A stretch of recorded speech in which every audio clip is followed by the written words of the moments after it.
Hi guys, at eto na nga yung ating sushi.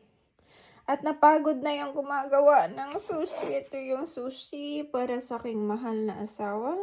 At ito yung sushi para sa akin. Tinamad na akets.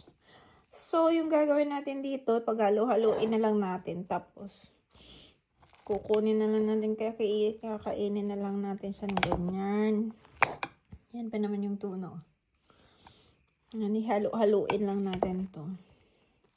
Tapos putulin natin yung sushi wrapper natin. Hindi kasi ako nakabili ng sushi na fried sushi. Alright. Ayan guys, ganito na lang yung gawin nyo. Handali. Ayan nga.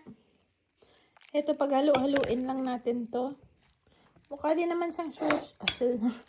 Sushi. Tumatalo na nga yung ibang mga Ayan, oh. Diba? Haluin lang natin ng maayos. Siguraduhin natin may tuna din yung ibang parte nito. Alright. Para kain na lang tayo ng kain. Pagdating ng maasawa ko mamaya, tutulungan niya akong busin to. Alright. Ayan.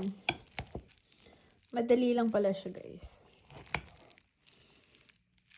Basta meron lang kayong ingredients. Lutuin nyo lang. Paghaluin nyo lang lahat. Ganun. Ganun na yun. O, diba?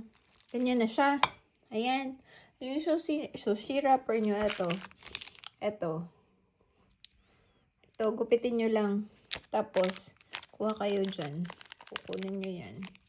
Yan na yung kakainin mo. Tingnan ako. Sandali. Ito, ikot lang.